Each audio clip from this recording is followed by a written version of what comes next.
Welcome to module number 1. Hey, we're getting started in your journey on ethical hacking, and it's really fun. And we're going to be looking in this module just to add an overview, an introduction to ethical hacking.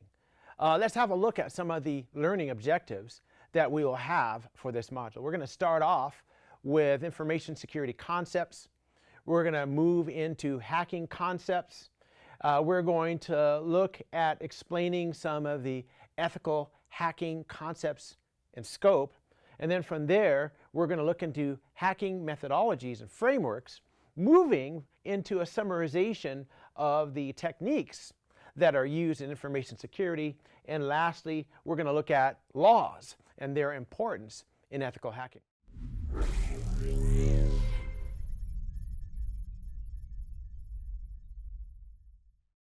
All right, let's start off with our first learning objective.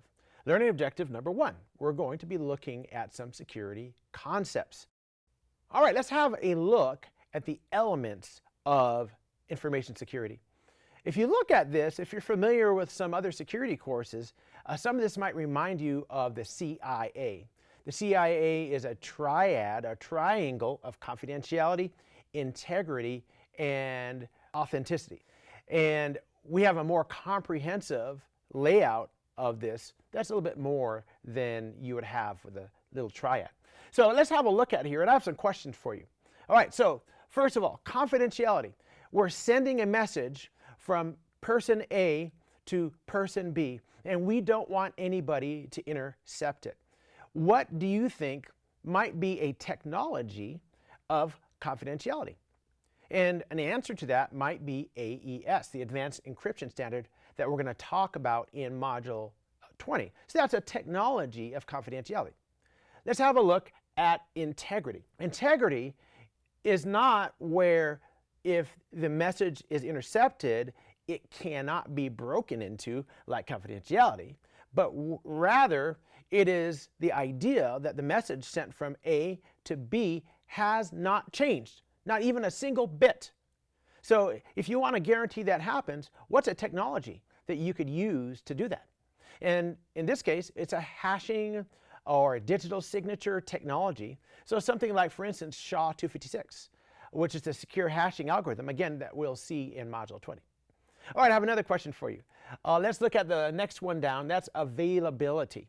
Availability is the idea that whatever resource you have, no matter what, will always stay online. So if one goes down, a portion of it goes down, you don't lose the whole thing. So what might be availability? Well, if you're in the cloud, a technology for availability might be redundant data centers. But if you're in the data center, it might be RAID or load balancing. What about authenticity? Authenticity is the idea that the entity, and let me just back off a little bit and tell you about when I use the word entity. When I say there's an entity, I'm not talking about a ghost.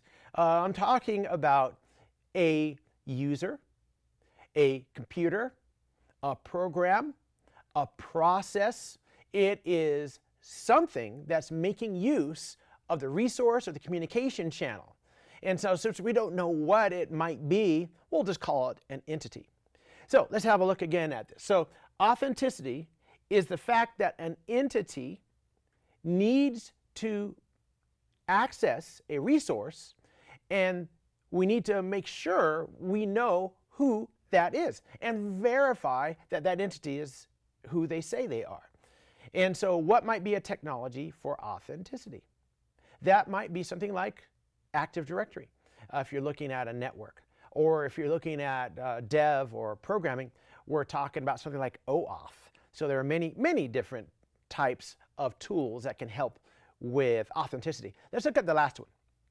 The last one is non-repudiation.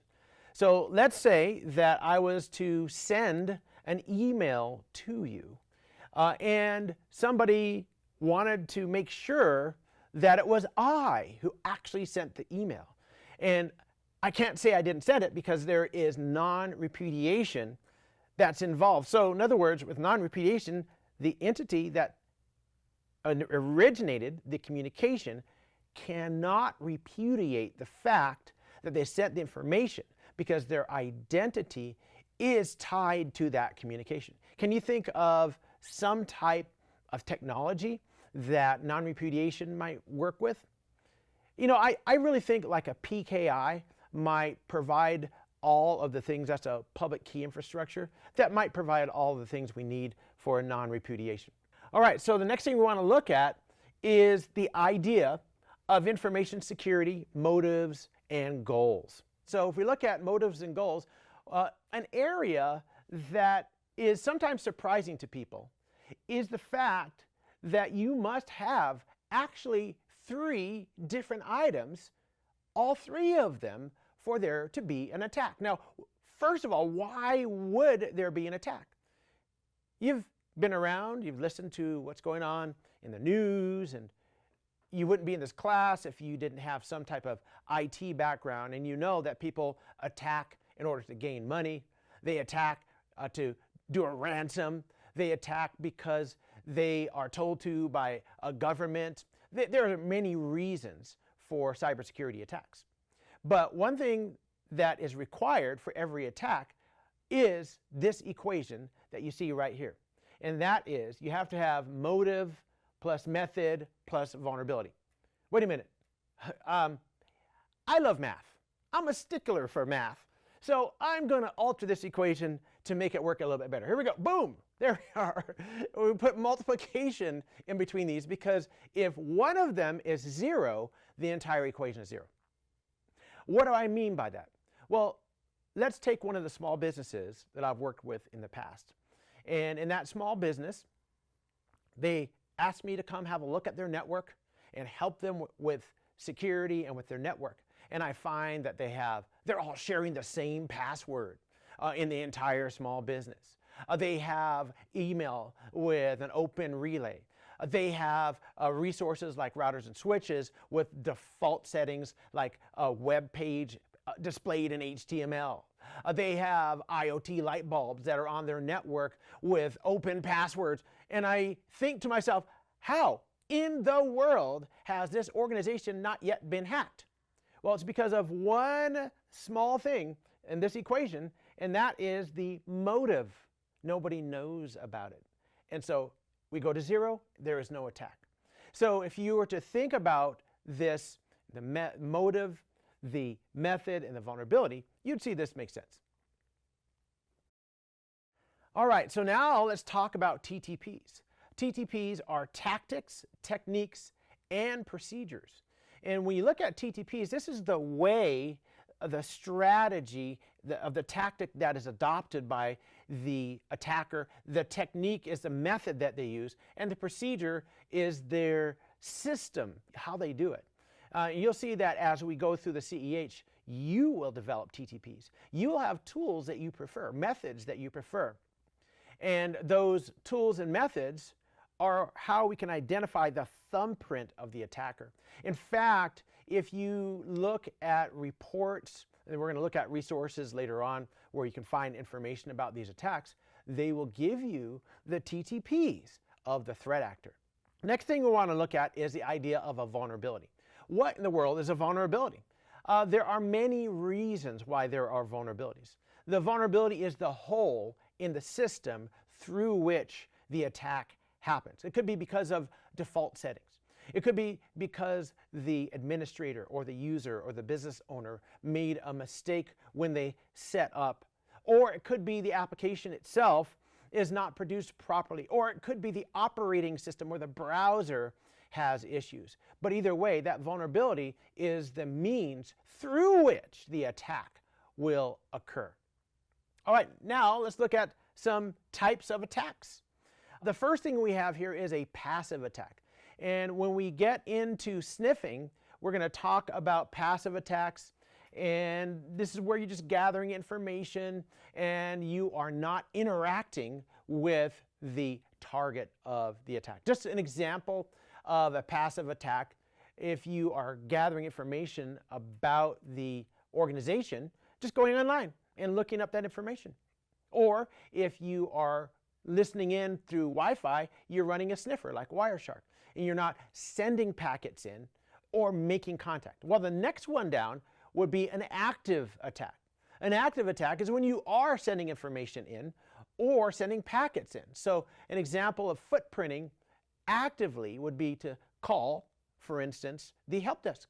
You call the help desk and you say, hello, I need to have my account password reset. And then you go through a spiel, then get them to create an account for you. That's active. Or when I use an attack tool to send packets in so I get a response back. That is also active. All right, so let's look a little bit further. The next thing we have is a close-in attack. So let's say that I am able to get in my car and sit right in the parking lot next to a window, and I'm right there in the network. Or maybe I work for the company. That would be an insider attack. Or maybe I do an attack where I gather hashes, and then I need to crack those hashes, and then I can use a distributed attack. Either way, what you need to realize, and I think you do, otherwise you wouldn't be here, is that we, meaning all of us, are in a constant state of information warfare, where we have attackers on one side, and we have defenders on the other side. You know, one thing that I find very fascinating is when I am at a customer site and I'm looking at their edge network, their edge router, their edge firewall, and I see all of the collection of attacks that come in from all around the world. It is rather shocking, and it just goes on and on and on. And as the planet turns, you can see these coming in from various locations.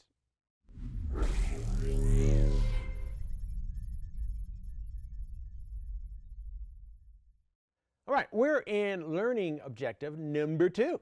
And in this learning objective, we're going to look at some of the concepts in hacker classes. Let's get rolling.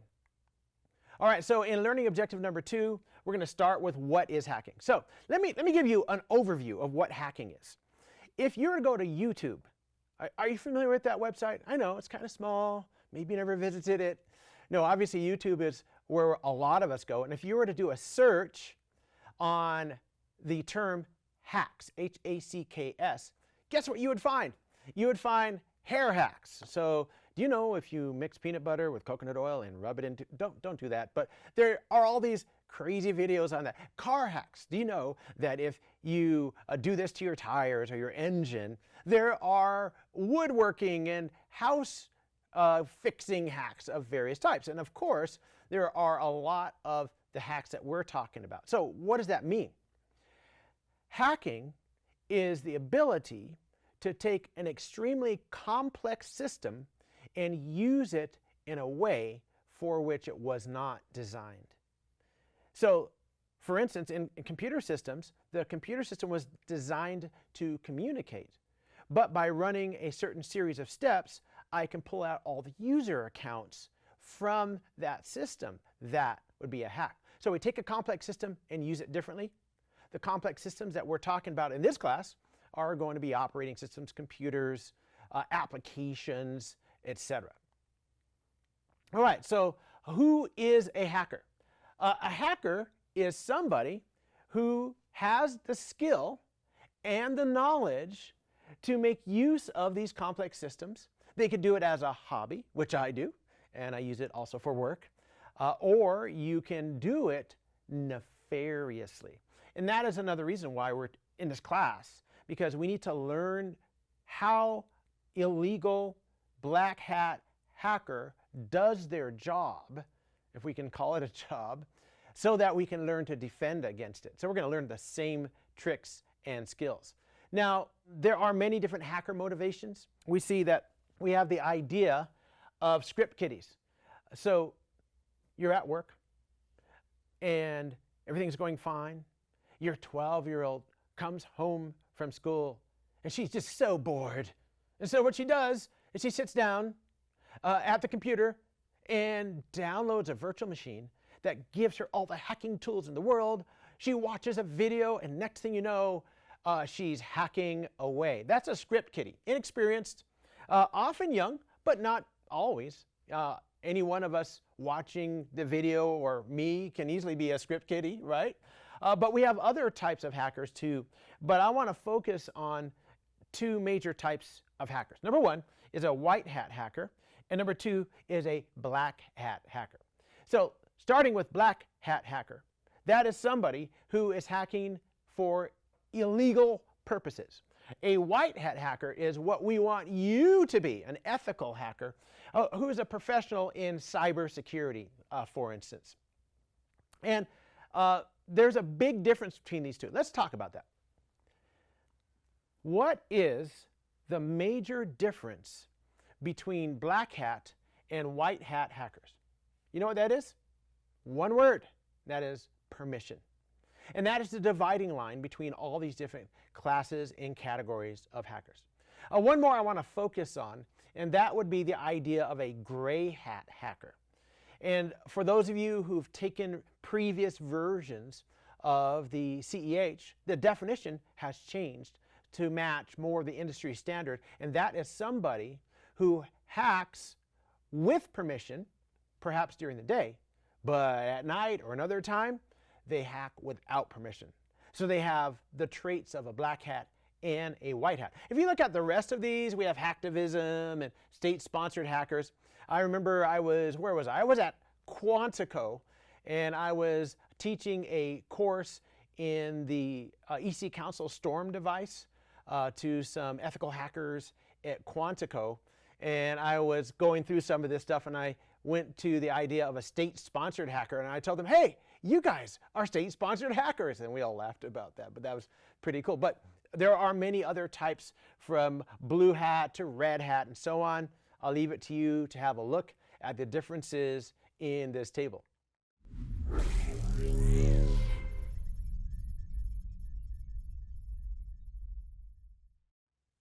In this learning objective, we're going to have a look at ethical hacking, its concepts, and the scope of ethical hacking. So what is ethical hacking? Ethical hacking is when we take all of the techniques that a black hat hacker would use to crack into a network and into applications, etc., and we use those for the benefits of our client. So with ethical hacking, we are looking at those vulnerabilities and exposures, and we're exposing them and we're hacking them for the benefit of our client. It is necessary because of several things. Let's have a look. Number one, we want to take those techniques, run through our organization's applications, installations, and operating systems, and assess those systems and determine if there are vulnerabilities and expose them so we can help our organization. We also want to be able to take those vulnerabilities, turn them into a report with remediations that the organization can use so they can go forward. Also, many organizations are required by law to have this type of work done, so it's important that they retain people like you and me to get this work done. Okay, so what about the scope and limitations of ethical hacking? Well, let's start with the scope.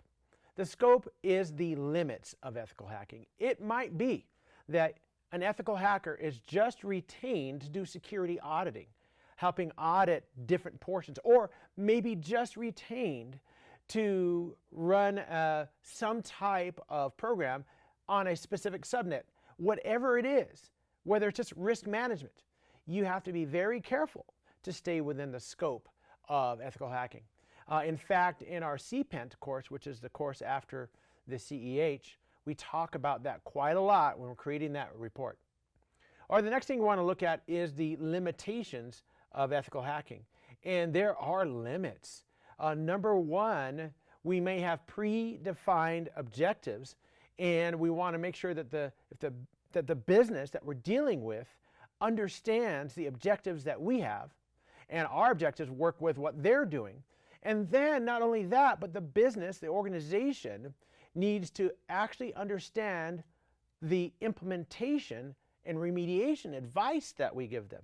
So if I am retained to work on ethical hacking for an organization, and I give them recommendations and they don't even understand what I'm talking about, it's not going to be very helpful for them. So we have both scope and limitations to think about with ethical hacking.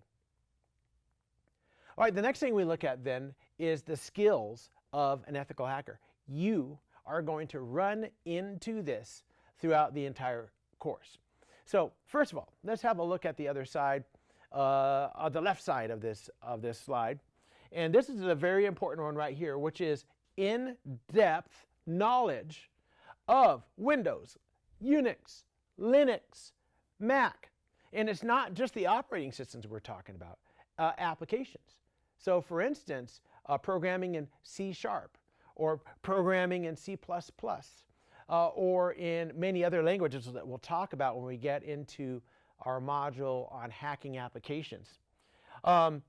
Also, the ability to understand RDBMSs, a relational database management system, like Microsoft SQL Server or MySQL. Also, going beyond that, everything from small devices like phones and mobile devices like tablets to Android and so on. The more you know, the better you will be at ethical hacking. So having this high technical knowledge is very important. And I want to assure you that you can gain the levels of technical knowledge that you require. All right, the next thing, let's look at the other side of this, that you need as an ethical hacker is the ability to learn. I'm going to add to this, which is not just the ability to learn, but the desire to learn. And the fact that you are here right now shows me that you have the desire to learn. There are two types of people who work with computers. I like to talk about this because it's very interesting. We have one type of person working with computers, and after they get back from work, they're like, you know what? I work with computers all day. When I get home, I just want to relax with some Netflix and a glass of wine and not touch a computer the rest of the evening. And the other type of person says, I work with computers all day. When I get home, I just want to program my Raspberry Pi and automate my home systems. And they talk about all the stuff they want to do because they keep wanting to work more of technology. If you're like person B, then you are going to do great in this class. So also, an ethical hacker needs to be committed to two major areas too. Let's talk about those. The two major areas of commitment that you are going to need is commitment to the law. Because if you take the skills that we're going to be talking about and you use them illegally, you're going to be in big trouble. But not just the law. Let's scale it down a little bit. You also need to be committed to your organization's own systems and rules and so on, so that you won't take this class, module 3 or whatever, and then go back to your office and hack away at your office. No, you can't do that. So we have to be committed to not only the laws, but our policies and standards of the workplace. All right, so this class is really cool. I keep saying that, but one of the things that I really like about it is it's highly AI driven. We are in a new era, aren't we? How many times have you had the opportunity to interact with the various levels of AI in the world? It's pretty amazing. And what we see is the black hat hackers, the people that are out there taking down our networks and our apps, they are using AI. And they're doing AI-driven attacks. So it is extremely important that you and I know how to do AI-driven attacks. In this class, we're going to be all over AI. Let's have a look at what we're going to be doing. So it's a modern approach to security. It helps with emerging threats. One of the things that is important to understand is we are in a highly exponential area of human technological change. And that may not mean a lot to you, but if you open up a tab right now and look at the article in Wikipedia, I think it will be fine, on the singularity. And you know what I'm talking about. All that might not be 100% true what they say in there, but it talks about that exponential curve of change. One of the biggest problems in our mind is we don't think exponentially, we think linearly. And so it's hard for us to anticipate the changes that happen so quickly. So what I tell all my students, and I tell all of the customers that I work with, that if you are not using AI daily to accelerate what you are doing, you are already behind the curve. So that's why we have it integrated so much into what we're doing with the CEH. So what you'll see is we're going to be using AI to help with efficacy, with accuracy, with scalability, with cost effectiveness. So AI is extremely important, and you're going to see us use this over and over again. In fact, if we look at the AI-driven ethical hacking and how it helps us, let's just have a look at these points here. Number one, automation of repetitive tasks. Oh man, this has been so helpful in hacking, because with hacking, you have a huge iterative burden. What do I mean by iterative burden? Sometimes it takes going through a series of maybe 20 or 30 steps over and over and over again, dozens of times, and it takes a long time. If you can automate it, it is quite wonderful. Next thing we look at is predictive analysis, where we can take the AI and we can say, hey AI, show me where this might be going. Advanced threat detection, where I can have, for instance, on my SIM, where I'm collecting all my logs for my organization, I can have an AI look at thousands, tens of thousands of logs, and then predict where things are going, whereas it might take me years to pour through 10,000 logs. Next thing we look at then is enhanced decision making. That would be about the same as the one before that. Adaptive learning, where we can adapt to the environment, adapt to different types of attacks. Enhanced reporting.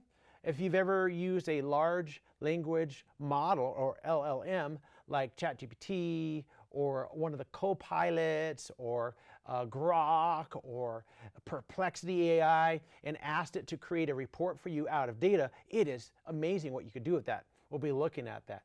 Simulation and testing, scalability, continuous monitoring, adaptive defense measures, all of these, as we'll see as we get deeper into the class, are endemic. They're part of what makes AI so amazing. All right, so what about AI? It's going to replace ethical hackers? Are we out of a job? Sadly, yes. And that is the end of the course. No, obviously no. We have a lot more to go. And no, it's not going to replace ethical hackers, because what it's going to help us do is automate. It's going to help us dynamically adjust to hacking situations. It's going to help us take the deep learning knowledge that AI has gained and use it for our own ends, our own desires. And it's going to help us by automating those tasks like I was talking about a little bit earlier. All right, so let's have a look at what we're going to be doing with AI in terms of the CEH. We're going to be using an extremely flexible and powerful tool called Shell GPT. Shell GPT can run on Windows, Shell GPT can run on Linux, on your Mac. We're going to be using it from the lab. I'm going to show examples in it. And what it does is it ties back in to the API that you would normally have with ChatGPT out of OpenAI, and it brings it to your desktop so that you can use regular natural language to allow the ChatGPT API to make use of local tools to do a hack. Okay, so let's have a look at what actually happens here. So we can see here that we're doing sudo su, which is going to allow us to run as an administrator. And then you go down here and we're going to be using SGPT. And we're going to see in the labs that there are a variety of parameters that we can feed it. And then in between quotes, we put the natural language that we want to use. So there are a variety of other AI-driven hacking tools that you see at the bottom of slides, like Hack GPT, Pentest GPT, Bug Hunt GPT, Make GPT, Ethical Hacker GPT, and there are a lot more. And what I also will be doing throughout the course is supplementing the slides with a little bit of extra information that can help you with AI and many other things. So for instance, right here, what I want to emphasize is LLM acceleration. And I grabbed this from an LLM. This is analysis, right? So we can take data sets. So for instance, let's say that you're at a customer. You've just been engaged to help with some ethical hacking, and you go to their edge network and you download say a few megabytes of logs, and you can use an API to examine those logs. Also, we have scripting and coding. There is a series that I do that maybe for different companies that ask for it and so on, called Future Hacks. And in my Future Hacks series, I talk about near-term and slightly long-term technologies and how they will affect the cybersecurity environment. And one of them that I did, I think about a year and a half ago, was a script kiddie AI-based attack. And so what I had a demonstration of is somebody who knows nothing about programming at all, able to use an LLM to create novel executables, novel binaries, novel scripts that could potentially be very dangerous to the network. All right, also, what about black hat LLM acceleration? So black hats, people who are attacking and stealing information, are using this for sophisticated phishing. We'll talk about that when we get to that section. And generating novel binaries and scripts too. Black hat hackers are doing that. So what we want to do is make use of those solutions that they're doing and use them for defense. Like for instance, detection and response and continuous learning and adaptation. So we have a lot that we can learn from the use of AI and make use of in our day-to-day hacking.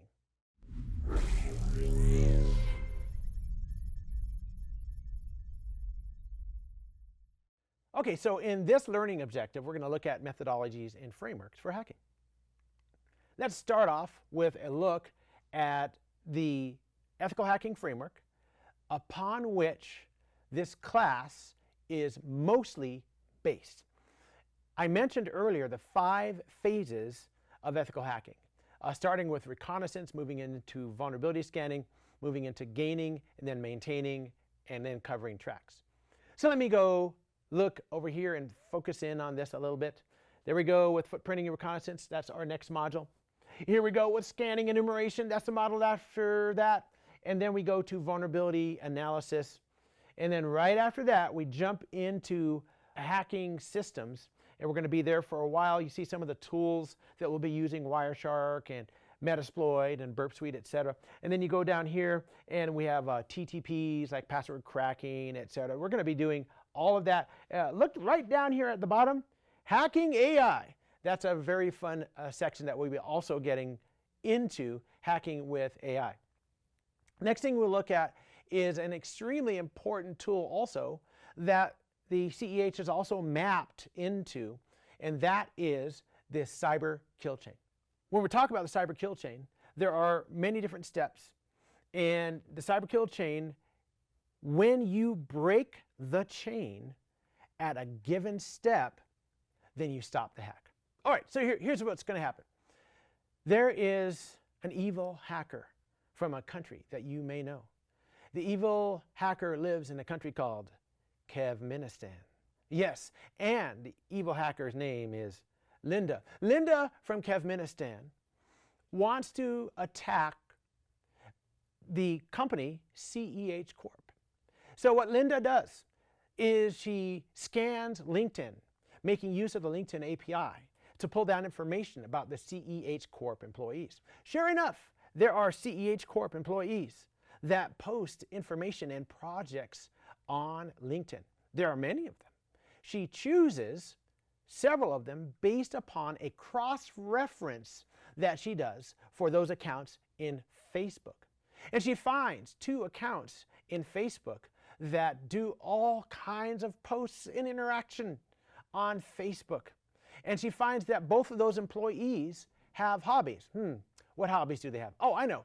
One likes to do knitting. Yes, this person is a knitting fanatic. And the other, let's come up with a hobby. Oh, golf. The other one likes to play a lot of golf, and they're on different golf courses all over the city, the state, and the country. So now that Linda, let's look over here in this slide, she has done her reconnaissance. Now, after getting information on the network from LinkedIn, she knows what types of operating systems and databases and application infrastructure that they're running. So she crafts a binary, an executable that would work on that. Okay, so now what does Linda do? Well, what Linda's going to do is she's going to set up her own Facebook pages. She's going to use AI and bots to help accelerate the growth of the Facebook pages until they have enough people in them that it looks like it's been around for a while. Now she's going to send an invite to both of those employees, one all about knitting, the other all about golf, with the crafted binaries that she has as part of that. When those employees click on that, wow, we go to the next section, which is exploitation. So with exploitation, there's going to be code that begins to run on this network. And that code is, oh no, it made it. It's actually running. It's installing on that workstation. Oh, hey, fortunately, you have your Certified Ethical Hacker certification, and they have just asked you to do a first run on the network, and you told them that they need to have some type of network protection. And so when the binary runs on the network and tries to make communication back channels to the command and control services that Linda has set up in the cloud in her country of Kevministan, all of a sudden there's an alert and it is stopped. So where did we break it? We broke the chain at command and control. And so the actions on objectives do not happen. So isn't that cool? If we can break it anywhere, I would prefer that in network defense we break it at the beginning, at reconnaissance, where we tell our employees to be very careful what they put online. All right, let's talk about the MITRE attack framework. The MITRE attack framework is actually very similar to what we were seeing before with the cyber kill chain. They're both designed to understand and address cyber attacks and helps to break them down into their TTPs. The MITRE attack framework, though, is based more firmly on current attack strategies and current TTPs that threat actors are using. All right, there's another very nice tool called the Diamond Model of Intrusion. If you are working in an organization and you are working in IH&R, incident handling and response, and you get a ticket that there's a binary running on somebody's system, we want to know a few things about that binary. By the way, for those of you who don't understand what I mean by binary, a binary is just an executable. It's a program that runs. We use that often when referring to programs in Linux. So with this binary, it's running on the system. How did it get there? Who sent it? How did it get clicked on, or how is it running on that system? So we can look at the adversary that sent it. We can look at the capability. We can look at the victim. Oh, how were they chosen? How did it get there? And what infrastructure is it running on? Is it a Mac that it's running on? Is it running through the network? Is there a port that's open? We put all these together and we can get a very good idea of what's happening when there is an intrusion on a system.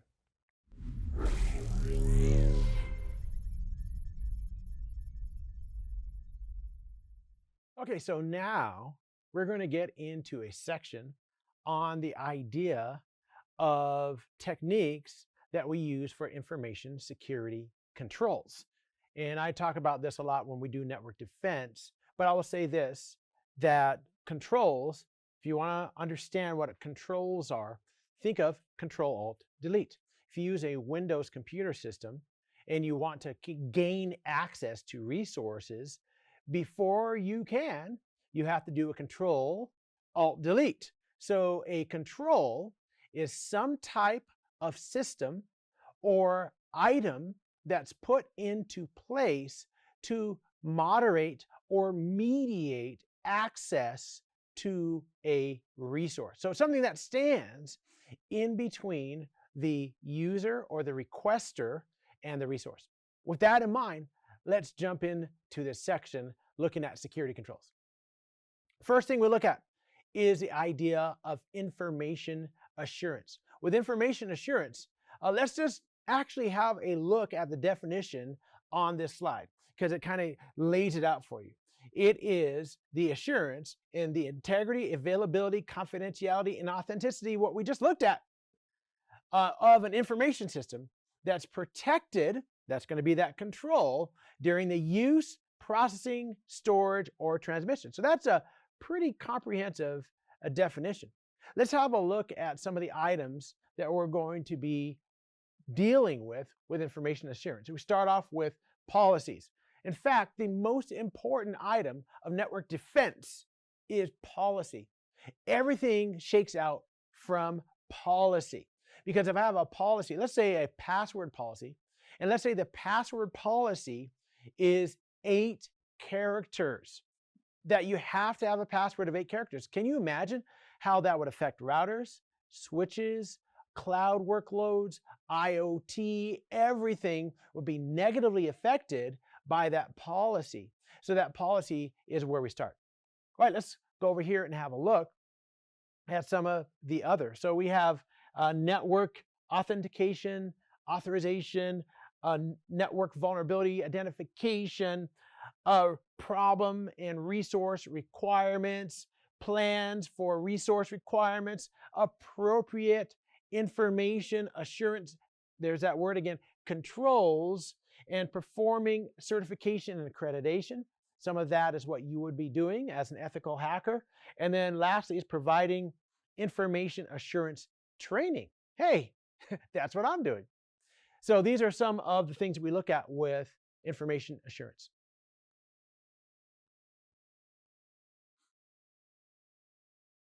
Next, let's have a look at this idea of a continuously adaptive strategy.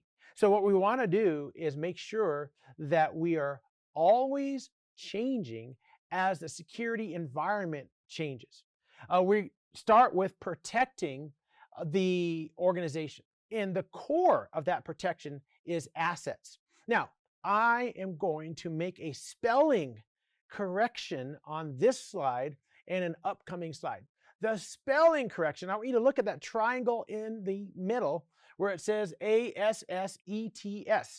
You know what?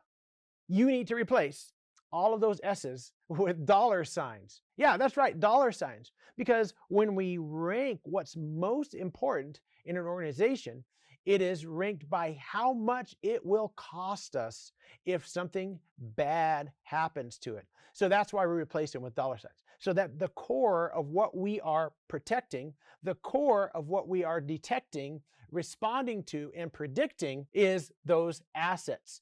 And so we surround those assets with administrative, physical, and technological operations, people that we engage to help with this, and those technologies. So, but this is all on a continuous wheel. Now, I'm going to give you some advice that I'm going to repeat many times throughout this class, and that is to be on the lookout for certain areas where you might be tested on the exam. Anytime you see a life cycle or something like this where it's listed from 1 through 4, be prepared to put it in order on the exam. So if you are asked a question, for instance, Fred is protecting data, what part of the continual adaptive life cycle is he in? And that is in the protect section. Next thing we look at very quickly is defense in depth. If you look at all these different layers in defense in depth, this is where we have network defense, starting with procedures and policies, moving through physical, which is very important, so that you can't just walk into the data center and walk out with a server that you just stole. That actually happened to one of my clients. Perimeter, then we go into internal network, host, application and data. So if you look at all these concentric circles, we have a variety of controls at each level to secure in depth. Next, we look at another word that I'd like to re-spell. We're going to spell this with a $sign. Why? Because the most important risk is the one that costs our company the most. Let's say, for instance, that there is some type of exploit that, if it hits our company, will cost us $1 million an hour. Well, that is the one I need to focus on the most. So if you look at the upper right-hand corner of this chart, we are going to be looking at an extreme risk. And guess which ones we're going to focus on? We're going to focus on those first. All right, let's have a look at risk management. If there is an extreme risk, what are we going to do? We are going to treat the risk. What is risk treatment? Well, that means that we're going to do some type of action that gives us a control over that risk. So let's say that it was a web server. That might cost us $1 million a day if it goes down. So I might want to put a web application firewall in front of that web server. I might want to remediate the components of that web server. What I want to do is mitigate that risk. All right, the next thing we look at then is cyber threat intelligence. What is CTI? CTI is a way that we can gather information about potential threats so that we can not only take action in the future, but take action in the present. Let's have a look at some of these categories. The first one, strategic. Whenever I think of strategic, I think of a general, and maybe during World War II, and there's a little pit and they're pushing around troops with a long stick or something like that, and they're taking these troop movements of hundreds or thousands of troops and over an entire continent, and they are making these plans. Then if you go down to the bottom right-hand corner, we look at technical, and this is sort of like when a small platoon is making a plan to combat an enemy that they can actually see on the ground. So strategic, let's say right now there's an example of global cybersecurity trends. And this is given to an upper level manager. Let's say the idea of quantum computers being brought online in the near future. And so we're going to plan to defend against that. Moving all the way down to technical, where there is actually TTPs, or I should say IOCs, indicators of compromise of an attack right now happening on the network or on the system or for an app. And we're responding to that right now. All right, so let's have a look at a life cycle. Hey, I gave you warning. I said that you want to be prepared on the exam to put together life cycles back in their appropriate order.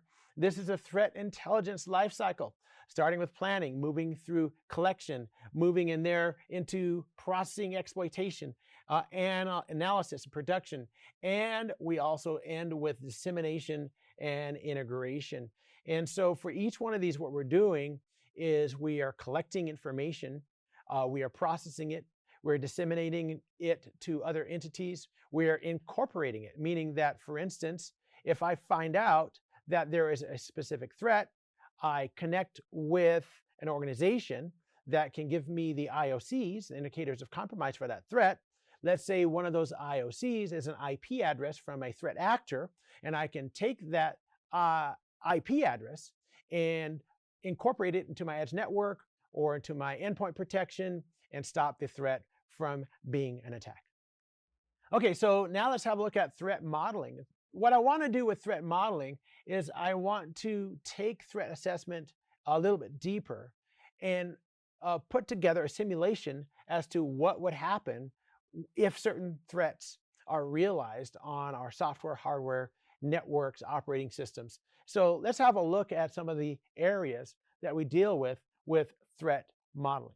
So with threat modeling, we start off with identifying security objectives.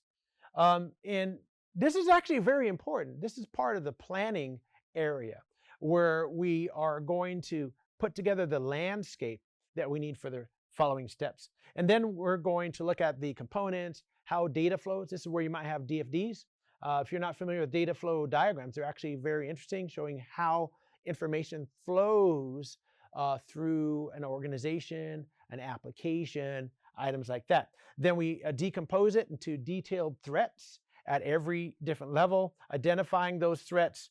And then what we want to do is find out what weaknesses we currently have that might make those threats turn out to be an attack. All right, so next thing we want to have a look at then is incident management. Have you ever worked for an organization where you get a ticket? No, I don't mean that you get pulled over by the police. I mean that you have your phone or you're on your desktop or laptop and there's a little pop-up that says you've been sent a ticket that you need to pursue. Like for instance, there might be an incident that occurred and you're part of the team that works on that incident. That's incident management. So it's got a ticketing system. You have various levels of your organization involved in it. And so you might be one that's doing triage or analysis or so on. Just very quickly, we have 9 stages in incident handling and response, starting with preparation. With preparation, do you actually have an IH&R, incident handling and response system? Well, we might need to build it. But either way, we're going to assign tickets. And number 2, we're going to triage it. If I'm working for a large organization, it is possible that there are dozens or scores of tickets that I receive. I need to make sure the most important ones get handled first and then send out notifications to interested parties, stakeholders. And then I get to containment. With containment, I'm not solving anything. I am stopping the threat from spreading. So for instance, let's say there's a binary running on a workstation. I want to isolate that workstation so it doesn't spread to other workstations. But I want to keep the binary running because I'm going to go to my forensics team, which we see in the next step, and pull forensic information, TTPs, pull IOCs from that, find out exactly how and why it happened. Once I have all that information, I can begin to act against that threat and go to the next step, which is number 7, eradication. Eradication, and the keywords for eradication are root cause. I want to get rid of the root cause. So let's say that the reason that the attack happened is because my policy was to set the password to at least 8 characters. Well, that root cause is the policy, and then I'll need to change the policy immediately. Or it could be an open port or a component in a web server or a web app, whatever it is. We need to get rid of that root cause, plug it up, then we get to recovery. And the key word from that section is to restore from backup. And then we have some post-incident activities like documentation and updating policy, etc., and reporting that we'll need to do. All right, so now let's have a look at the role of AI and ML. AI, artificial intelligence, ML, machine learning. And this is a way of taking artificial intelligence, computing, et cetera, and using it in cybersecurity. So if you have a look at this, we have 2 major areas for artificial learning, machine learning, et cetera, unsupervised and supervised. And normally what we're going to be dealing with in this class is unsupervised learning because we're going to be making use of GPTs, transformer models, et cetera, that help us with large language models. And we're going to be interfacing with the large language models. And so they're less guided than, for instance, other types of AI where we have supervised learning. All right, so we also want to find out how this helps us prevent cyber attacks. I think we kind of covered this a little bit, but wow, I mean, we can use AI to help us with passwords, with phishing detection, phishing attacks. So not just detections, but attacks, threat detection, vulnerability management, finding vulnerabilities, helping us in attacking vulnerabilities. And then from there, we go to behavioral analytics.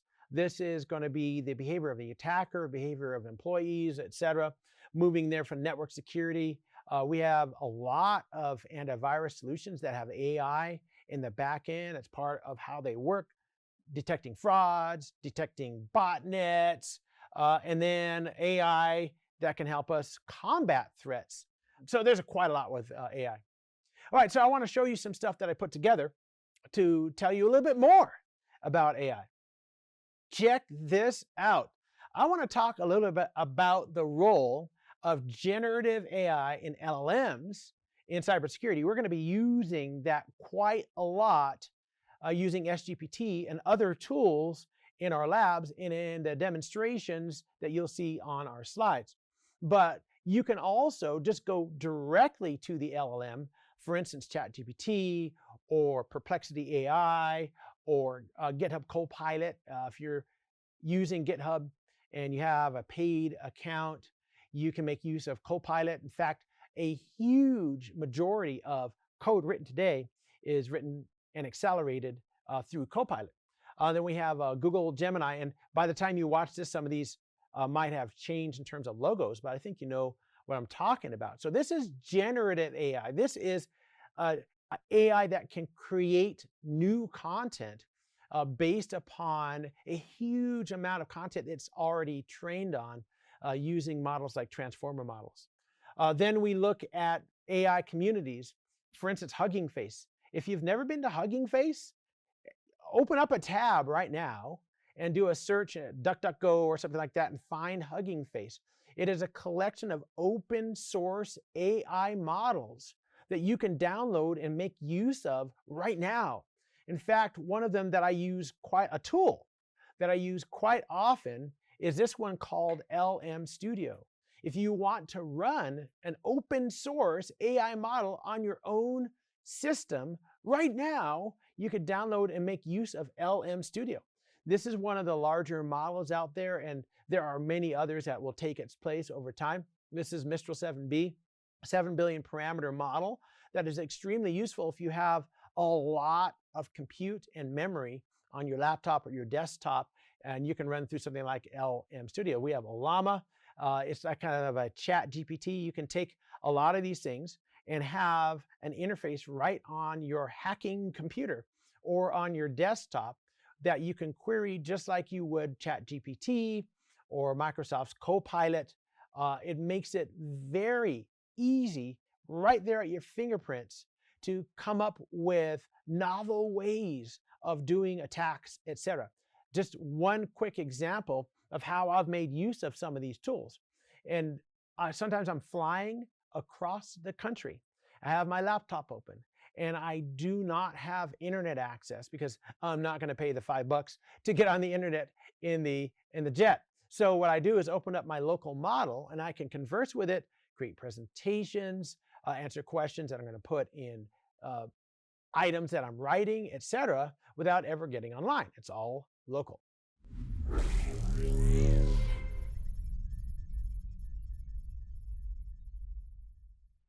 This next section is on an area that affects us all, and that is the importance and application of security laws and standards.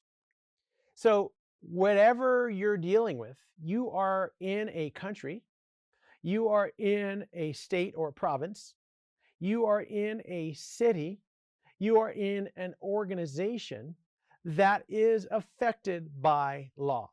For example, you may be in an organization that processes credit cards.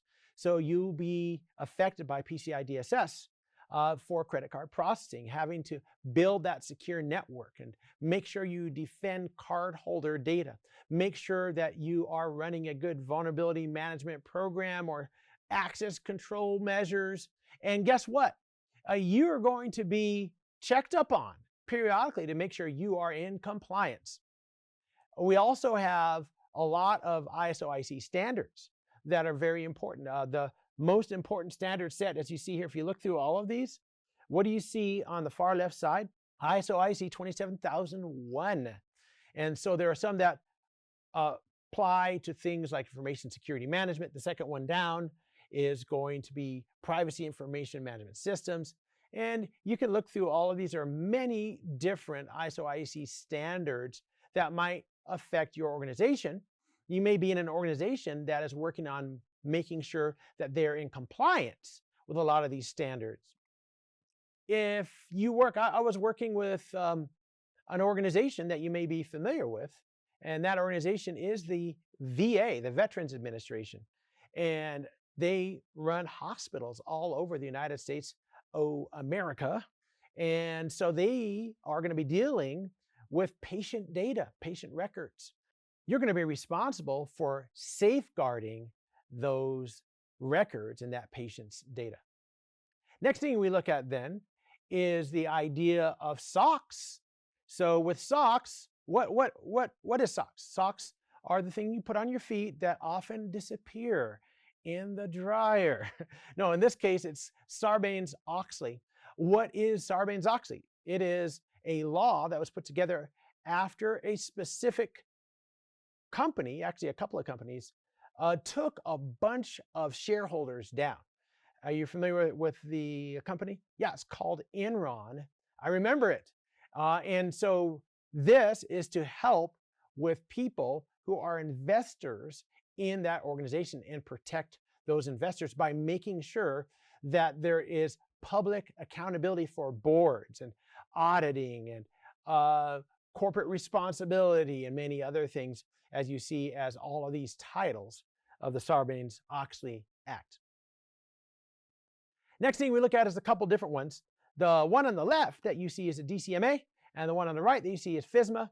The DCMA is the Digital Millennium, and I put emphasis on that, Copyright Act. The reason I put emphasis on millennium, I call this the Napster Act.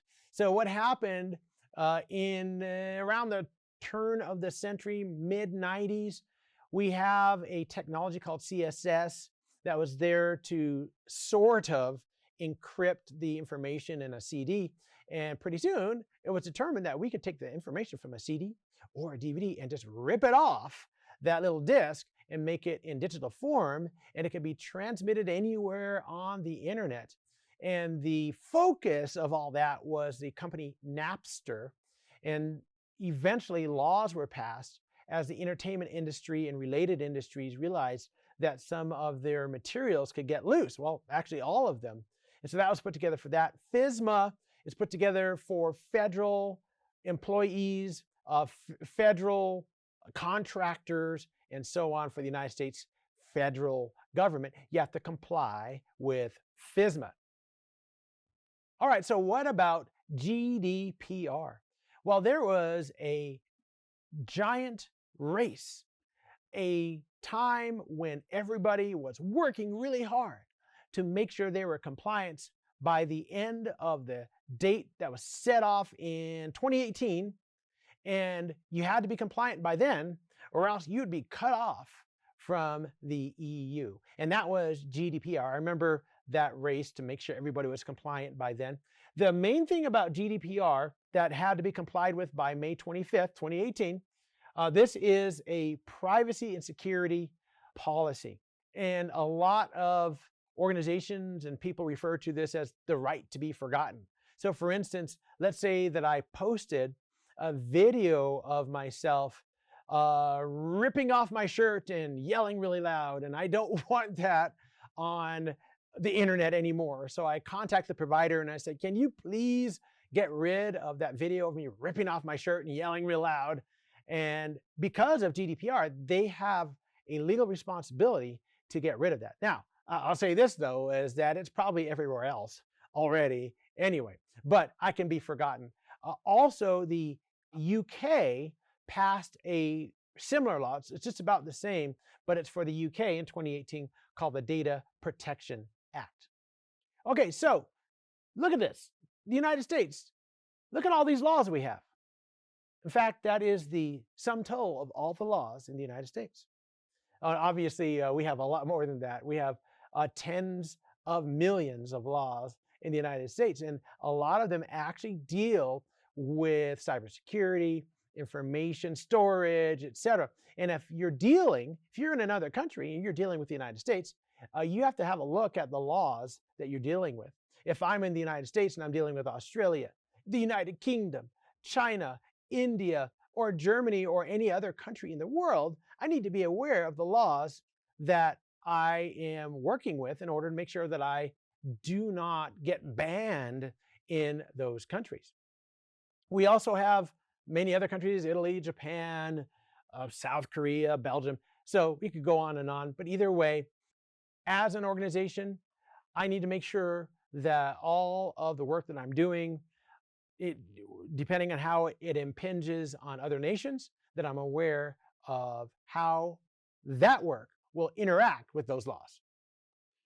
Okay, so wow, we just talked about a lot of stuff. This is all introductory. One of the things that I always need to do in this module is hold back and not get into too much depth, because some of the slides are based off of entire classes that I teach. But we did it. We talked about several things, talked about elements of security, talked about the MITRE attack framework, CEH, and the kill chain, talked about items in terms of risk management and threat intelligence, and we even went into some security acts. The next thing we're going to be looking at is our first actual hacking module, which is going to be module 2, which we're going to be going into footprinting. So it's going to be fun. And what I'd like you to do is join me in the lab. So what we're going to do in the lab is we're going to go over how you prepare your lab setup so that you can make use of the AI acceleration tools that we're going to be using in the lab. So we'll talk about that when you join me in the labs as we get set up for module 1.